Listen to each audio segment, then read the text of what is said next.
Good evening students. जैसे कि हमारे इंडिया में अभी रिसेंटली 4 लेबर कोड आए हैं जो 21 नवंबर 2025 को लागू हुए हैं। जो लेबर कोड हैं जिनको श्रम कानून बोलते हैं, ये 29 लेबर लॉज हैं, उनमें से ही निकाल के हमने 4 बना दिए गए हैं। और इसमें से पहले जो 2020 में 44 में से हम इनको कम करने वाले थे। तो 4 नए जो आए हैं, पहला है code on wages 2019, occupational safety health and working condition 2020, industrial relations 2020 और कोड ऑन सोशल सिक्योरिटी 2020। इनमें से एक 2019 वाला है, बाकी 2020 वाले हैं तीनों। तो एक एक करके पढ़ते हैं। कोड ऑन वेजेस, इसके क्या प्रोविजंस है? पहला क्या, इसमें जो ऑर्गेनाइज और अनऑर्गेनाइज सेक्टर है ना, उसमें न्यूनतम सैलरी देनी पड़ेगी, वो फिक्स कर दी गई है। और ऑर्गेनाइज सेक्टर ऐसे है जैसे कोई इंडस्ट्रीज हो गई जो मतलब वेल स्टेब्लिश्ड है। अनऑर्गेनाइज सेक्टर वो रहेंगे जो वेल स्टेब्लिश्ड नहीं है, जो दिहाड़ी वाले होते हैं, जो डेली वेजेस टाइप होते हैं, वो अनऑर्गेनाइज सेक्टर रहते हैं।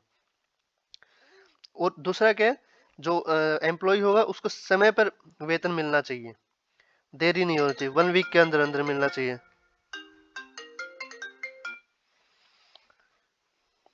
नेक्स्ट है, उसको लिंग के आधार पे मतलब कोई भेदभाव नहीं होना चाहिए।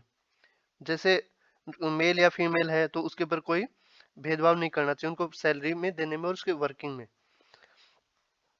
नेक्स्ट है उसका ओवर टाइम। ओवर टाइम जो भी करेगा उसको दुगना दिया जाएगा उसकी वेजेस का। अगला है इंडस्ट्रियल कोड। तो इसमें प्रोविजन क्या है, अगर व्यक्ति कोई नौकरी छोड़ देता है तो उसको अटल बीमा जो होता है उसके तहत उसको लाभ मिलेगा। अगर कर्मचारियों की छटनी होती है तो 15 दिन की तनख्वाह उसको कौशल ट्रेनिंग के लिए दी जाएगी। और इंडस्ट्री ट्रिब्यूनल्स में अगर कोई विवाद चल रहा है, कोई केसेस चल रहा है, तो उसको 1 साल के अंदर उसका निपटारा होना चाहिए। अगला पढ़ते हैं code on social security. Code social security में क्या है, जो गिग वर्कर जितने भी हैं उनको पीएफ का, प्रोविडेंट फंड का, बीमा का इनको लाभ मिलना चाहिए। गिग वर्कर ये होते हैं जो जोमेटो, स्विगी, जो ये डिलीवरी बॉय जो काम करते हैं, ये गिग वर्कर होते हैं। अगर 1 साल के उन्होंने अपनी सर्विस कंप्लीट कर ली है तो उनको ग्रेचुटी का लाभ मिलेगा। ग्रेचुटी का मीन्स होता है उनको उनके सैलरी से थोड़े थोड़े पैसे कटते रहते हैं और एक साथ जो अमाउंट एक साथ दिया जाए उसको ग्रेचुटी बोलते हैं। और जो भी कर्मचारी लगेगा किसी भी कंपनी में तो उसको एक अपॉइंटमेंट लेटर देना अनिवार्य रहेगा। और जो भी वर्किंग कंडीशंस रहेंगी उनको इम्प्रूव करना है। नेक्स्ट है occupational safety health and working condition. इसमें क्या है, इसमें ये रहेगा 40 वर्ष से जो जिनकी आयु अधिक है, जिनके कर्मचारी हैं, उनको उनके जो स्वास्थ्य रहेगा, हेल्थ की जांच मुफ्त में करवाई जाएगी साल में एक बार। और जो महिलाएं रहेंगी उनको अगर नाइट शिफ्ट में जाना है तो उनकी अनुमति से ही, उनकी जो सहमति होगी तो ही उनसे नाइट शिफ्ट लगाई जाएगी। और जो 500 से ज्यादा ही कंपनी है उसके लिए कर्मचारियों के लिए एक जॉइंट सिक्योरिटी कमेटी बनाई जाएगी और एक एनुअल पेड लीव का प्रावधान है। तो ऐसे करके ये 4 कानून बनाए गए हैं जो 21 नवंबर 2025 से लागू हैं। तो इसके क्या क्या आगे आगे इसके इफेक्ट्स रहेंगे वो देखते हैं। नेक्स्ट है, जो ट्रम्प है, डोनाल्ड ट्रम्प यूएसए के प्रेसिडेंट है, उन्होंने यूक्रेन और रसिया के वार के लिए 28 पीस पॉइंट दिए हैं। तो इसमें क्या क्या है, और ये जो पीस पॉइंट है ये यूनाइटेड नेशंस ने भी अप्रूव कर दिए हैं।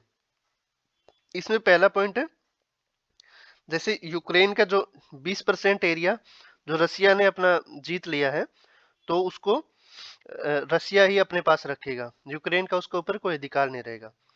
उसके जैसे डोस्टेक, डोनबास, ऐसे जो खनिज वाले क्षेत्र थे जहाँ मिनरल्स अच्छे थे, वो भी रसिया ने हथियार लिए हैं, जीत गया रसिया उसमें।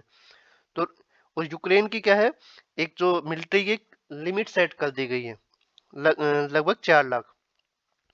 और जो सारी लड़ाई जो नाटो का मेंबर बनने के लिए थी, अब यूक्रेन को नाटो का मेंबर भी नहीं बनाया जाएगा। तो नाटो के जो सैनिक थे वो यूक्रेन में तैनात भी नहीं किए जाएंगे। जो क्रीमिया जो हिस्सा होता था पहले यूक्रेन का, जो 2014 में रूस ने अपना बना लिया था उस हिस्से को, तो उस क्रीमिया के एरिया को भी अभी रसिया ही अपने पास रखेगा। और यूक्रेन को 100 अरब डॉलर दिया जाएगा दोबारा अपने आप को इस्टेब्लिश करने के लिए। और यूक्रेन को क्या है, ये बोला गया है कि अपनी लंबी दूरी की मिसाइलें नहीं रख सकता वो। और रूसी भाषा और रूसी जो चर्च रहेंगी वो यूक्रेन में हम वो इस्टेब्लिश कर सकते हैं। और जो भी एक दूसरे ने, रसिया और यूक्रेन ने अपने अपने मीडिया के ऊपर जो भी प्रतिबंध लगा रखे थे वो अब हटा दिए जाएंगे। और इसमें क्या है, जो रूस के जो अधिकारी थे या सैनिक थे उनके ऊपर युद्ध का अपराध का कोई मुकदमा नहीं चला जाएगा। तो ऐसे करके 28 पॉइंट है। और भी कुछ मैं बता देता हूँ। 100 डेज के अंदर यूक्रेन में इलेक्शन कराए जाएंगे ताकि उनको एक नया प्रेसिडेंट मिल सके। और उसमें जो यूक्रेन और रसिया का बॉर्डर है वहाँ ज्वाइंट सर्विलेंस सेक्टर स्थापित किया जाएगा। और अमेरिका और रूस के जो है ना आर्थिक और कूटनीतिक जो संबंध होंगे उनको बहाल कर देंगे।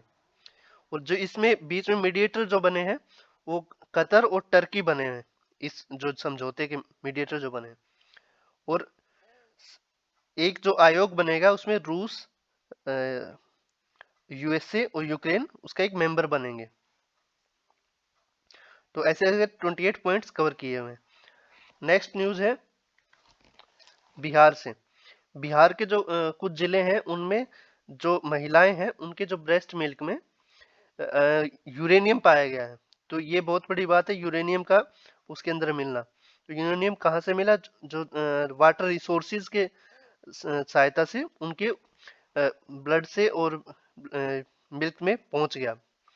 और ये जो शिकायतें हैं छत्तीसगढ़ में भी आएगी।